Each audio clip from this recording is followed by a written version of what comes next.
Hi everybody, DUGROZ here with DUGROZ Reports. Welcome to another episode of Frugal Points, where I drive in my car and talk about the philosophical side of points and miles.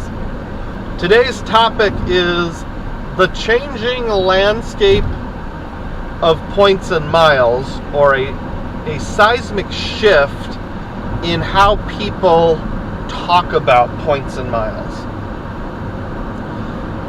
If you're not already a subscriber to this channel, please subscribe and click the thumbs up button. If you want to become a member of DUGROZ DieHard, you can do that by clicking the join button on any video. It's only $3 a month, and it gets you access to members only videos like one of the last ones I did called the 3X Obsession. And I'm actually going to play off that video a little bit. I haven't decided yet if this is going to stay members only or if this is going to go public. So I'm talking as though it will go public, but it might be members only. I'm not sure yet. So playing off that video that only members can watch, the 3X Obsession video, this is taking that just a little bit further. I have observed in both podcasts and YouTube, that's pretty much where I get all my info. I don't do Reddit.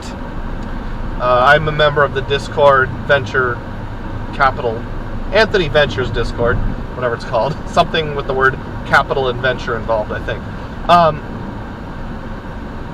I have observed talking about systems, ecosystems, how ecosystems work together, talking about ideal wallets, talking about everyday spend categories is so popular. Talking about, why does the Amex Gold stink nowadays? Well, the credits don't overcome the everyday spend. Excuse me. I have felt like that's a shift. When I first got into the points and miles game in the spring of 2019, all I ever heard was sign-up strategies, like laddering your sign-up bonuses. Now, at that point, just to give an example, I think that was about 2 or 3 years after the Sapphire Reserve had come out from Chase. And everybody was still talking about the historic 100,000 point sign-up bonus on the Sapphire Reserve, although it had ended at that point. Lots of people speculating if and when it would come back. Spoiler alert, it never came back. I know it got up to 75,000 at one point. It might have got up to 85,000 at one point. Don't quote me on that. Put a comment if you know for sure. It never got back to 100,000 points. But it was always about elevated sign-up bonuses and laddering your sign-up bonuses. And basically, you had to do everything you could to stay under 524 until you had got all the Chase cards you wanted. Then move on to something like Capital One, although at that time they didn't have transfer partners. Move on to Citi, move on to American Express. In fact, kind of the general sentiment is you can always get on American Express later, so save them for last. If you need to get some Barclays cards, take care of that first. You should get your US Bank stuff first. So Chase is always first, then Citi, Capital One, US Bank, Amex, maybe Fit, some weird bank like First National Bank of Omaha, somewhere between Chase and Amex. And the point of this video isn't to talk about the order in which you should get cards, but I'm just talking about the fact that that kind of thing was talked about. It was all about the sign-up bonuses at that time. Not that everyday spend categories weren't talked about, like what gets you what, should you go for the Blue Business Plus with Amex at 2X everywhere, or should you go with the Chase Freedom Unlimited with 1.5X everywhere? It does feel to me like the Chase Freedom Unlimited was way more endorsed as like your key to the trifecta. And trifectas were way more talked about back in 2019. Now it's like, whatever. You have a trifecta, that's fine. If not, that's fine. I mean, there's still some videos about it. You're going to see them now and then. And you can probably point me to 12 examples made within the last 6 months. But I think even if I'm not hitting the exact specifics, I think the trend is right. So the question I want to explore is, why is that? Why is it that it used to be like 70-30? 70% of the talk was sign-up bonuses and laddering and structuring your sign-up bonuses. 30% was everyday spend. Now it's the opposite. 70% is everyday spend. What's in your wallet? You know, can I get the Saver One from Capital One? Like, ooh, the Citi, you know, are they going to come out with a new everyday spend card? Wells Fargo, and look at their great everyday spend categories. That's the 70%. Sign-up bonuses are only 30%. And if you've followed my channel for any length of time, I am the most hypocritical preacher out there of what the right thing to do is. You know, statistically, mathematically, just logically, hunting for sign-up bonuses constantly is the way to go. But there is a subjective factor of burnout that you need to avoid.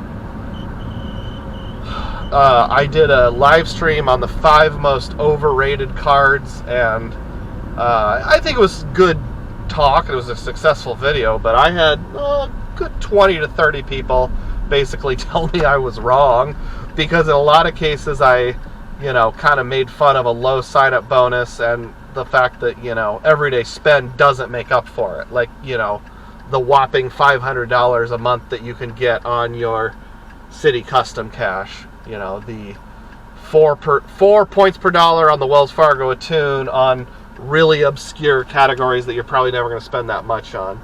There are use cases for both of those, but I'm talking about the majority of people. So you know where I stand on that. That sign-up bonuses can outweigh everyday spend, up, left, down, right, inside, outside, every day of the week.